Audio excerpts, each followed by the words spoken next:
안녕하세요. 전 영상에서 자폐 증상을 가진 아이들이 감정 조절에 어려움을 갖는 이유에 대해서 설명을 드렸는데요.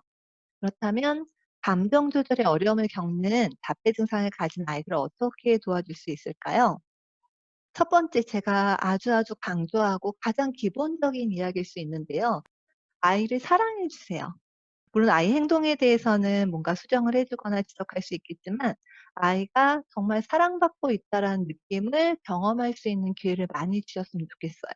이렇게 사랑받고 행복감을 많이 경험할수록 세로토닌이 올라가게 되고 그러면 감정 조절에도 도움이 되거든요. 그래서 가능하면 아이를 있는 그대로 사랑하는, 아이 자체를 사랑하는 그걸 아이가 알 수 있도록 해 주시면 좋을 것 같아요. 두 번째는 아까 사진 중에서 그 감정나무 사진 있잖아요. 1 부터 해서 10 까지.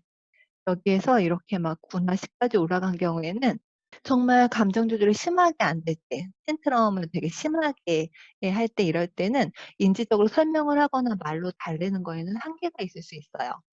그래서 그 단계에서의 감정 폭발은 거의 인제 생리적인 수준이라고 볼 수가 있거든요. 이럴 때는 몸을 안정시켜 주시는 게 좋아요. 그러니까 안아 주시거나 뭐 부드럽게 마사지를 해 주시거나. 물론 고유수용성 감각에 어려움이 있는 경우에는 쪼금 강한 자극이나 압박이 도움이 될 수 있어요. 그래서 어쨌든 사랑이 담긴 터치, 마사지, 안아주는 거 이런 게 아이에게는 좀 진정되고 편안한 느낌, 사랑받는 느낌을 가질 수 있는데 그러니까 좀 화나는 감정을 누그러뜨리는 데 도움이 될 수 있어요. 평상시에 감정 조절에 어려움이 있다면 유기성 검사를 통해서 세로토닌 수치를 확인하고 인제 보충제를 활용하는 것도 도움이 될 수 있는데요. 지금 여기 보시면 이게 다 세로토닌이에요. 지금 이 막대기 안에서 특히 노란색에 들어 있을수록 정상 범위라고 할 수 있어요. 이상적인 그런 범위죠. 근데 이 막대를 넘어서 왼쪽으로 이렇게 치우쳐 있는 거는 감정 조절이 잘 안 되는 거거든요. 세로토닌 수치가 굉장히 낮다라는 의미이기 때문에요.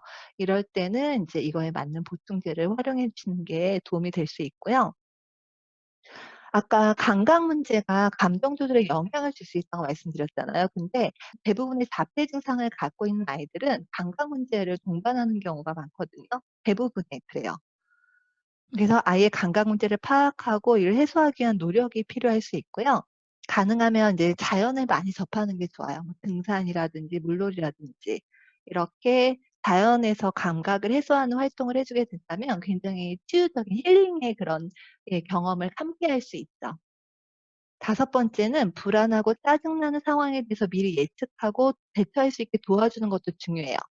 예를 들면 이제 언어적인 소통이 잘 되는 경우엔 말로 미리 설명해 주는 거죠. "저 이러이러한 상황에서는 뭐 너 되게 힘들 수 있기 때문에 어떻게 하면 좋아?" 뭐 이렇게 말로 해 준다든지 아이가 미리 예측할 수 있고 대처할 수 있게 도와주는데요. 언어적인 소통이 잘 안 되거나 시각적인 정보를 잘 받아들이는 아이한테는 어떤 그림이나 카드, 뭐 사진 등을 활용해서 어떤 일이 있을지 혹은 불안하거나 짜증이 날 만한 상황에서 어떻게 하면 좋을지를 미리 알려주는 거예요. 혹은 연습해 보는 것도 도움이 되겠죠. 물론 뭐 감정이 너무 확 올라와 버리면 이성적인 뇌가 작동을 안 하기 때문에 실제로 그렇게 하기가 쉽지 않지만 그래도 평상시에 아이에게 그런 것들을 알려주면 도움이 될 수 있어요. 그리고 여섯 번째는 이 영상을 보고 계신 부모님이나 혹은 아이를 자주 만나시는 분들에게 해당되는 내용일 수 있어요. 자폐 증상이 가진 아이들을 돌본다는 거, 함께 한다는 건 쉽지 않은 일일 수 있잖아요. 그래서 자폐 증상을 가진 아이의 부모님이라든지 그런 아이를 자주 대하는 분이라면 스스로가 감정 조절을 잘하는 게 필요해요. 아이들이 이해할 수 없는 감정 폭발을 하거나 문제 행동으로 보이는 행동들을 하고 이럴 때 막 스트레스 받고 막 화나고 이럴 수 있는데요.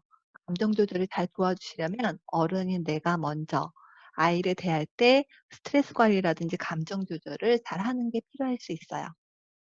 마지막으로 요즘에 제가 정말 잘 활용하고 있고 도움을 많이 받고 있는 방법인데요. 불안이나 우울, 짜증 등에 도움이 되는 100% 천연 아로마 에센셜 오일을 활용해 보는 것도 되게 좋아요. 아이랑 부모가 같이 활용하면 더 좋겠죠. 이 아로마 오일은 후각 장부를 통해서 인제 냄새잖아요. 통해서 바로 변형계 즉 감정 조절해 주는 변형계로 가기 때문에 감정 조절이라든지 편안한 느낌을 갖게 하는 능력이 굉장히 탁월하고 빨라요. 그리고 아로마 에센셜 오일에 들어있는 세스키테르펜 성분이 뇌의 혈관 장벽 BBB라고 하거든요. 이걸 통과해요. 사실 이걸 통과할 수 있는 게 거의 없거든요. 근데 통과해서 뇌의 산소량을 늘려줘요. 그래서 엔돌핀이라든지 신경 전달 물질의 분비를 촉진시킬 수 있어요. 즉 세로토닌의 양을 늘릴 수 있다는 거죠. 그래서 스트레스나 긴장을 줄여두고 마음을 편안하게 안정시켜 주는 역할을 하는데요. 사실 아로마 오일이 굉장히 종류가 많잖아요. 근데 시중에 나와 있는 아로마 오일 중에 사실은 100% 천연인 걸 찾기가 쉽진 않아요. 근데 이 후각적인 정보는 바로 뇌로 가기 때문에 어떤 불순물이 섞여 있다든지 천연이 아닌 그런 아로마 오일을 활용하게 되면 오히려 더 뇌에 안 좋을 수 있거든요. 그래서 정말 믿을 수 있는 그런 100% 천연 치료 등급으로 나온 아로마 오일을 활용하셨으면 좋겠고요. 뇌에 도움이 되는 오일로는 프랑킨센스랑 코파이바가 대표적이에요. 특히 코파이바는 제가 나중에 영상으로 다시 다루겠지만 뇌전증 증상에도 도움이 있다고 해요. 특히나 자폐 증상 있는 아이들이 사춘기가 되면서 호르몬 변화가 되게 급격해지고 하면서 인제 약간의 그런 간질파라고 해야 하나요? 그런 영향을 받는 경우 있거든요. 그럴 때 되게 활용해 보시면 도움이 될 수 있어요. 그리고 스트레스를 받았을 때는 밸런스나 세레니티 도움이 되고요. 그 기분을 되게 가볍 상쾌하게 하는 데 그리고 집중력을 높이는 데 도움이 되는 게 시트러스 계열이에요. 예를 들면 레몬, 오렌지, 자몽, 뭐 시트러스 블리스 이런 거요. 그리고 우리를 이렇게 중심으로 잡아주고 안정감을 주는 그런 우드 계열 오일이 있거든요. 샌달우드나 시더우드 이런 것들도 마음을 굉장히 편안하게 해 주죠.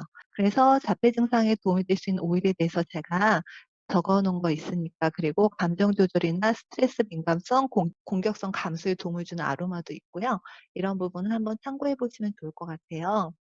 저는 그래서 이 영상을 제 경험과 그다음에 두 편의 동영상을 바탕으로 인제 설명을 드렸는데요. 요 두 개는 제가 밑에다 또 링크 달아 놓도록 할게요. 함께 해 주셔서 감사하고요. 다음에 또 뵙겠습니다. 감사합니다.